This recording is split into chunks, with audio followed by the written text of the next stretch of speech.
It all started when I moved into my new suburban home in Colorado. The neighborhood was peaceful with kids playing outside and neighbors who smiled when you passed by.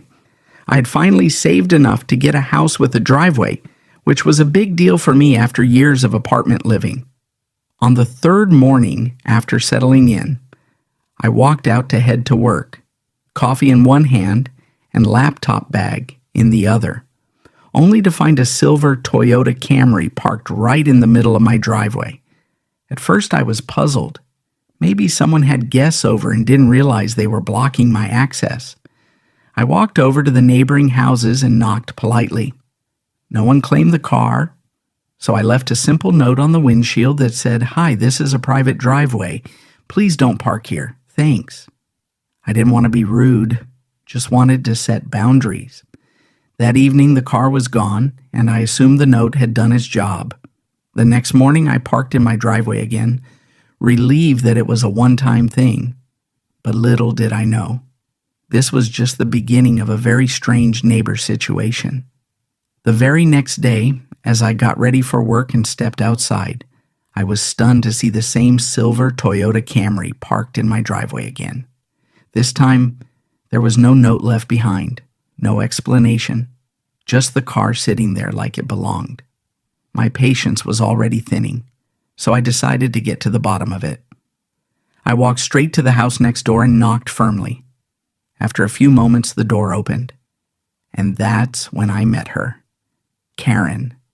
She looked exactly how you'd imagine someone named Karen in these kinds of stories. Short blonde bob, oversized sunglasses, holding a tiny barking dog in one arm and a phone in the other.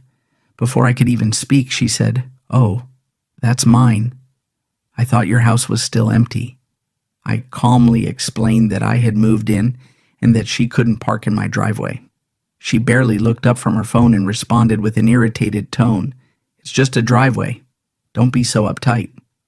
Then she turned and walked back inside, leaving me standing there shocked at her lack of basic courtesy. I didn't want to escalate things too quickly, but I had a feeling this wasn't the last time she'd do it. That night I ordered a motion sensor security camera online and installed it above my garage. I also saved the number of a local towing company in my phone. Something told me I might need both sooner than I thought. A week went by without any issues, and for a moment I genuinely thought Karen had understood my request and decided to respect my space. But I was wrong. It was a Friday morning, and I was already running a bit late for work. I walked out of the front door, juggling my laptop bag, thermos, and keys only to freeze on the spot. There it was again, that same silver Toyota Camry, comfortably sitting in my driveway like it lived there. I didn't even feel surprised this time, just annoyed. I took a deep breath, walked back inside, and pulled up the footage from my new motion sensor camera. Sure enough, at around 10 p.m. the night before, Karen had slowly driven her car into my driveway, stepped out in pajamas with her little dog, glanced briefly toward my house, and walked away as if nothing was wrong. That was it. No more warnings, no more notes, no more knocking politely. I had already looked into my rights, and according to city ordinances, I was fully entitled to call a tow truck if someone blocked my private driveway without permission. So, I made the call. The dispatcher was friendly and understanding. It clearly wasn't their first time dealing with a Karen situation. About 25 minutes later, I heard the familiar rumble of the tow truck. I stood at my living room window watching as they carefully backed into my driveway, hooked up the Camry, and drove off like clockwork. No drama, no confrontation, just clean removal. I went about my day feeling oddly satisfied. Later that evening, around 7 p.m., came the moment I had predicted. A loud, aggressive knocking on my front door echoed through the house. I opened it to find Karen standing there, clearly fuming, hands on hips, dog barking in her arms again. "Where's my car?" she demanded. Her tone was sharp, like she expected me to explain myself. I calmly said, "I had it towed. This is private property and you parked without permission." She looked absolutely livid, throwing her hands in the air. "You can't just have people's cars taken away," she snapped. I told her I had video evidence and gave her the receipt from the towing company, which listed the address of the lot and the fee she'd have to pay. "Next time, just don't park here," I added. She glared at me, muttered something under her breath I didn't catch, and stormed off. I watched her walk back to her house, slamming her front door shut. For the first time since moving in, I felt like I had drawn a clear line. I didn't enjoy conflict, but I also wasn't going to let someone take advantage of my property just because they thought they could get away with it. I figured she had learned her lesson, but something told me this story wasn't quite over yet. The calm didn't last. For a couple of days after the tow, Karen stayed silent. No parking violations, no angry knocks, not even a glare from across the yard. It felt almost eerie, like the quiet before a storm. I remained cautious, checking my security feed before bed and every morning before stepping outside. Then on the third day, something changed. I woke up early that morning and walked to my front door with a fresh cup of coffee in hand, peered out the window expecting to see an empty driveway. But instead, I saw another car. It wasn't the silver Camry this time. No, Karen had gotten clever. Now there was a dark gray Nissan Altima parked there. The kind of car that might not stand out if you weren't paying close attention. But I noticed immediately. I'd never seen that car in the neighborhood before, and more importantly, it was blocking my driveway. Again. I felt a wave of disbelief mixed with growing frustration.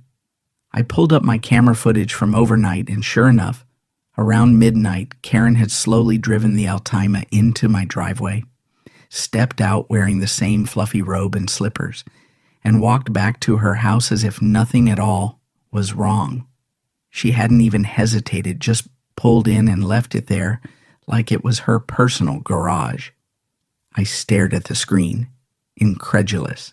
She was deliberately testing me, trying to see if switching cars would somehow bypass my patience, as if I wouldn't notice it was her again just because the vehicle was different.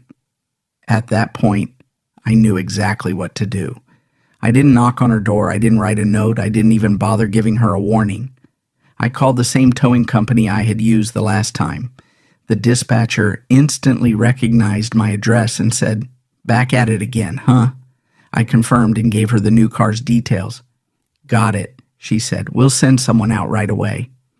I waited by my window, sipping coffee like it was a normal morning. 25 minutes later, the tow truck pulled up. The driver this time was a different guy, young, maybe mid-20s, but just as professional. I walked outside and greeted him, pointed to the Altima, and explained the situation. He nodded, clearly familiar with this kind of ridiculous neighborhood drama. "No problem," he said, pulling out his equipment.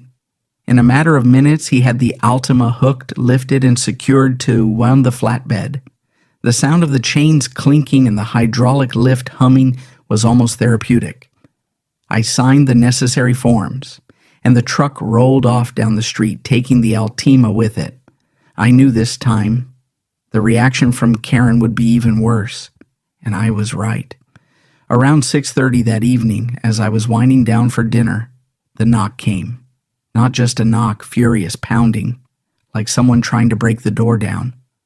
I opened it to find Karen standing there, her face flushed and tight with rage, and this time she wasn't alone. Her husband stood beside her, tall, broad-shouldered, arms crossed and frowning like he had just been dragged into a battle he didn't understand, but was ready to fight anyway. Karen was yelling before I could say a word. "What is wrong with you? That wasn't even my car. You had someone else's car towed," she shrieked. I didn't flinch. "I saw you park it. I have the video," I replied calmly.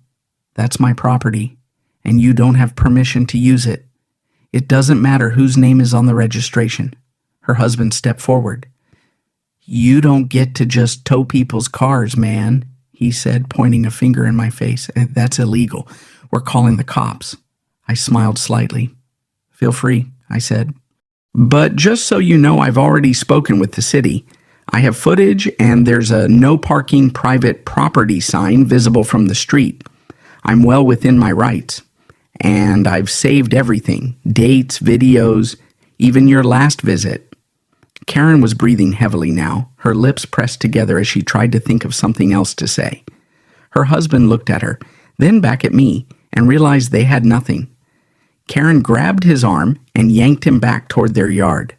"Come on," she muttered. "He's just a jerk with a camera."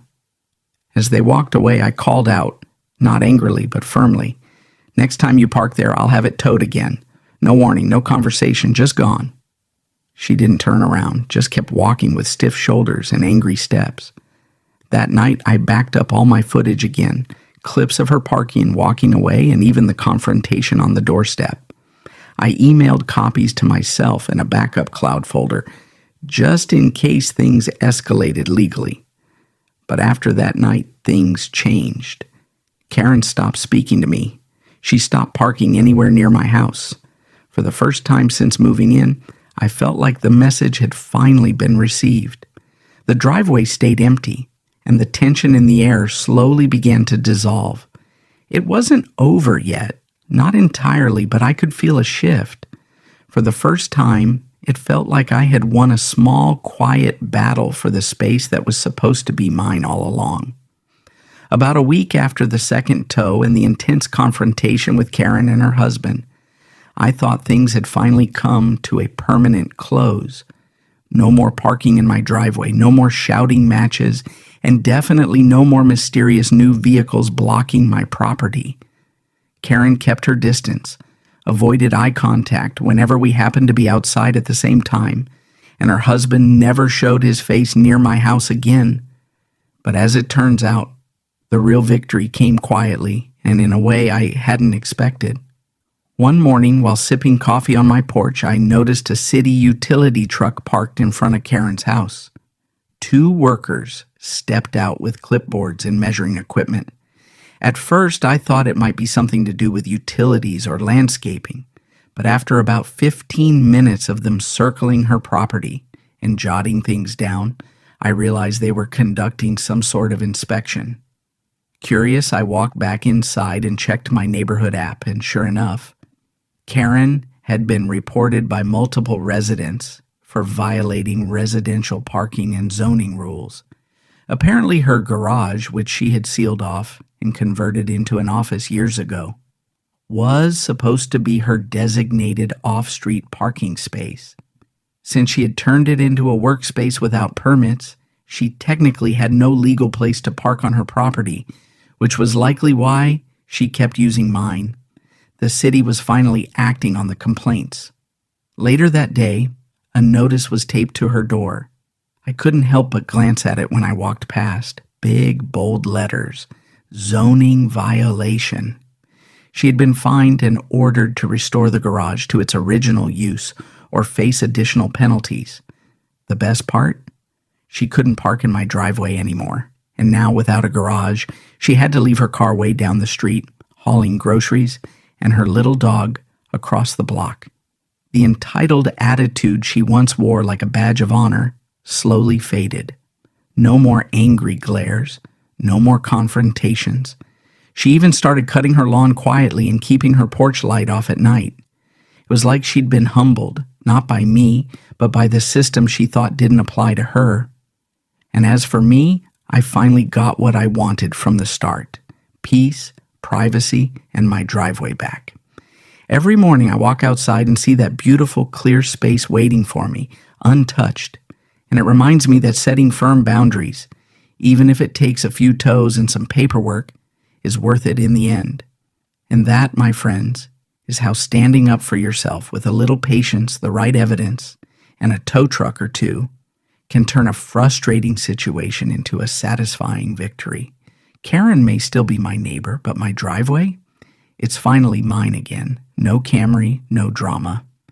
If you enjoyed this story and want to hear more real-life tales about entitled people getting what they deserve, don't forget to like, share, and subscribe to the channel. Your support means everything. And who knows, maybe your story will be next.